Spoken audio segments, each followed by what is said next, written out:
क्या रघुवर दास फिर से सक्रिय राजनीति में वापसी करेंगे? क्या एक बार फिर से झारखंड की कमान संभालने वाले हैं रघुवर दास? क्या रघुवर दास की अगुवाई में झारखंड में बीजेपी को मजबूत करते हुए नजर आएंगे? ऐसे तमाम सवाल है जो उनके इस्तीफे के बाद लोगों के जहन में दौड़ रहा है। तो आप सभी दोस्तों को मेरा क्रांतिकारी जोहार। आज हम बात करने वाले हैं झारखंड के पूर्व मुख्यमंत्री और उड़ीसा के पूर्व राज्यपाल रघुवर दास की।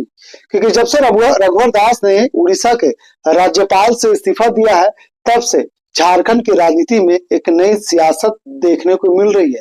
यानी हर दिन लोगों के जुबान पर ये कहते हुए नजर आ रहे हैं कि रघुवर दास एक बार फिर से झारखंड की बीजेपी को मजबूत करते हुए नजर आएंगे। तो ऐसे तमाम मुद्दे हैं जो राजनीति दरिया में तैरता हुआ नजर आ रहा है।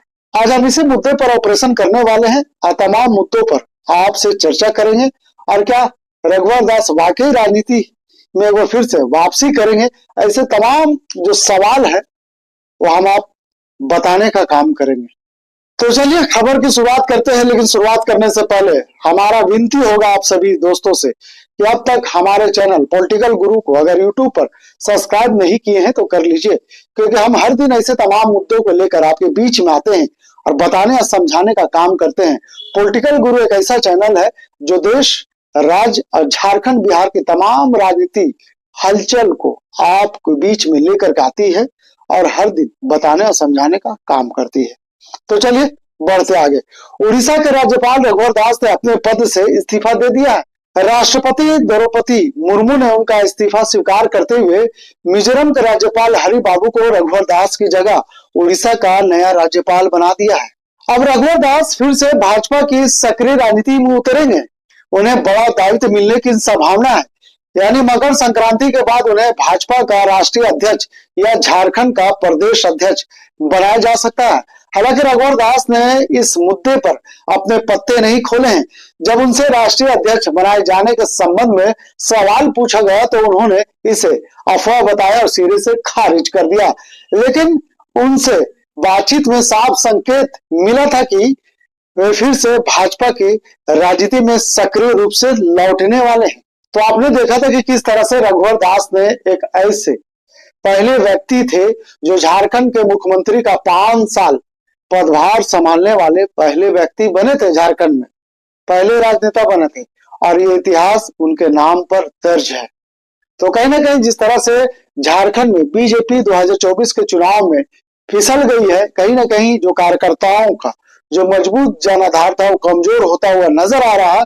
और जिस तरह से 2014 में रघुवर दास ने डबल इंजन की सरकार बनाई थी, 2024 में भी लग रहा था कि डबल इंजन की सरकार बाबूलाल मरांडी के नेतृत्व में बना लेगी। लेकिन वही हुआ ढाक के 3 पात।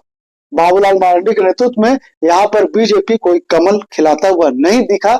यही वजह है कि रघुवर दास को लेकर पार्टी ने यह बड़ा फैसला लिया। और ऐसे में अगर रघुवर दास झारखंड की राजनीति में या सक्रिय राजनीति में आ जाते तो कहीं ना कहीं इसका मजबूती झारखंड में देखने को मिल सकता है, क्योंकि उनकी बहू अब जमशेदपुर से विधायक भी बन चुकी है। तो चलिए बढ़ेंगे आगे और बात करेंगे तमाम खबरों पर और तमाम मुद्दों पर। तो झारखंड विधानसभा चुनाव में पार्टी को मिली है करारी हार के बाद भाजपा का राष्ट्रीय नेतृत्व झारखंड में संगठन में भारी फेरबदल करने के पक्ष में है। ऐसे में माना जा रहा है कि रघुवर दास का उपयोग प्रदेश संगठन के लिए किया जा सकता है।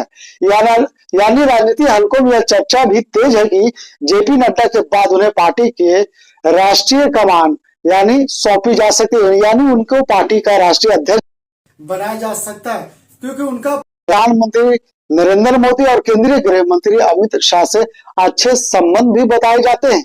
और इन बातों में कहीं ना कहीं सच्चाई भी नजर आ रही है, क्योंकि जब आज मैं रांची के विधायक सीपी सिंह से इस मुद्दे पर बात किया, सवाल पूछा, तो कह सकते हैं क्या जवाब दिया।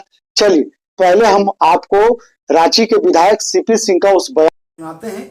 आप उनके बयान को सुन लीजिएगा तो आप खुद समझ जाएंगे कि वाकई अब झारखंड में बीजेपी का नया दौर शुरू होने वाला। क्या एक बार फिर से रघुवर दास सक्रिय राजनीति में लौटने वाले हैं। तो तमाम ऐसे जो अटकलें हैं, जो विराम लगा हुआ, उस पर से कहीं कह सकते हैं कि पर्दा उठ जाएगा। तो चलिए पहले हम आपको रांची के विधायक सीपी सिंह का बयान को सुनाते हैं। रघुवर दास जी इस्तीफा दे दिए हैं, चर्चा है झारखंड की राजनीति में एंट्री कर सकते हैं या फिर देखिए, चर्चा तरह तरह की हो रही है, राष्ट्रीय से लेकर राज्य तक की हो रही है। भाई, भारतीय जनता पार्टी के नेता हैं, महामहिम राज्यपाल से इस्तीफा दे दिया तो स्वाभाविक रूप से हमारे इस राज्य के कई बार विधायक, मंत्री, मुख्यमंत्री रह चुके हैं, राष्ट्रीय उपाध्यक्ष रह चुके हैं, महामहिम राज्यपाल रह चुके हैं। जब उन्होंने इस्तीफा दे दिया है तो स्वाभाविक रूप से राजनीति में आएंगे और भारतीय जनता पार्टी उनका बेहतर ढंग से सदुपयोग करेगी। स्वागत करेंगे सर अधिक राजनीति में? हाँ, बिल्कुल बिल्कुल आना ही चाहिए, बिल्कुल आना चाहिए। भाई, ऐसे अनमोल हीरे को कौन स्वागत नहीं करेगा। तो आपने सीपी सिंह का बयान को सुना और देखा भी कि सीपी सिंह रघुवर दास के पक्ष में क्या बयान देते हुए नजर आने, यानी अब साफ संकेत उन्होंने दे दिया है कि रघुवर दास अगर राजनीति में वापसी करते हैं तो झारखंड में पार्टी की स्थिति है वो मजबूत होगी।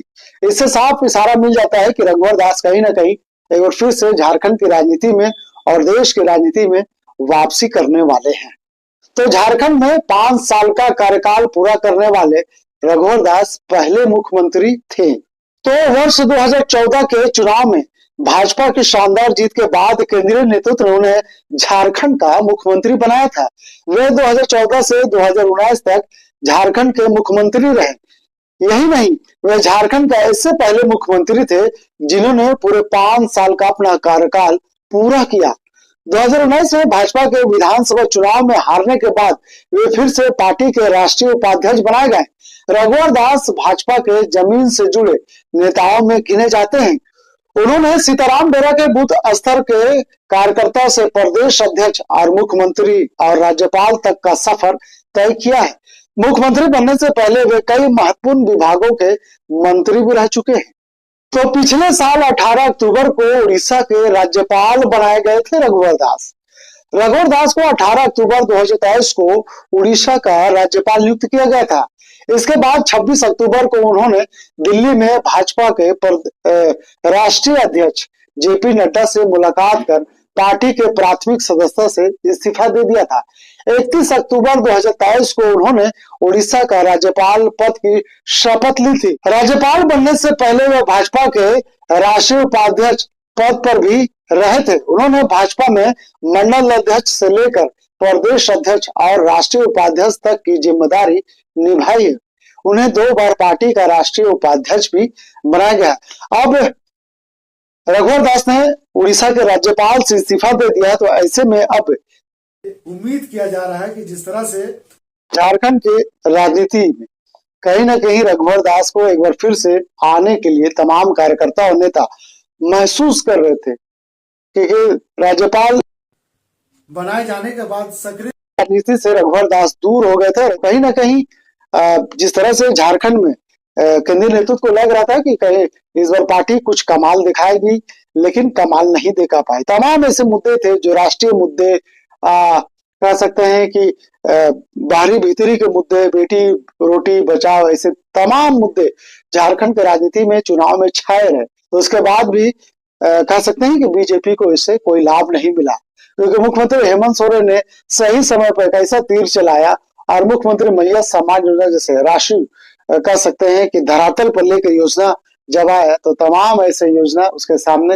फेलवेयर होते नजर आए। यही वजह है कि हेमंत सोरेन को इसका लाभ मिला और दोबारा सत्ता में वापसी की। अब रघुवर दास चाहे प्रदेश का प्रदेश अध्यक्ष बन सकते हैं या भाई राष्ट्रीय अध्यक्ष पार्टी का बन सकते हैं, ये फैसला करना है केंद्रीय नेतृत्व को। लेकिन फिलहाल कह सकते हैं कि आप कार्यकर्ताओं जिस तरह से अपने संगठन के भीतर अपनी कमजोरी महसूस कर रहे थे, फिलहाल उस कमजोरी को दूर करने के लिए पार्टी ने बड़ा फैसला रघुवर दास उड़ीसा के राज्यपाल से अपना इस्तीफा दे दिया है। अब ऐसे में राजनीतिक रूप से वो कब आते हैं, अब माना यह जा रहा है कि क्रांति यानी खरमास के बाद सक्रिय रूप से रघुवर दास राजनीति में वापसी कर सकते हैं। तो ऐसे तमाम मुद्दे हम हर दिन आपके बीच में लेकर आते हैं, आपको बताने और समझाने का प्रयास करते हैं कि आखिर झारखंड की राजनीति में चल क्या रहा है। झारखंड की तमाम ऐसे मुद्दे हैं जो हम आपके बीच में लेकर पहुंच रहे हैं। जो टीवी चैनल्स आपको नहीं दिखाएगा, हम ऐसे मुद्दे भी आपको दिखाने और समझाने और बताने का काम कर रहे हैं। फिलहाल कह सकते हैं कि आपने अभी तक हमारे चैनल पॉलिटिकल गुरु को यूट्यूब पर सब्सक्राइब नहीं किया है तो कर लीजिए। फिलहाल इस खबर के लिए यहीं तक। एक बार फिर से आप सभी दोस्तों को मेरा क्रांतिकारी जोहार।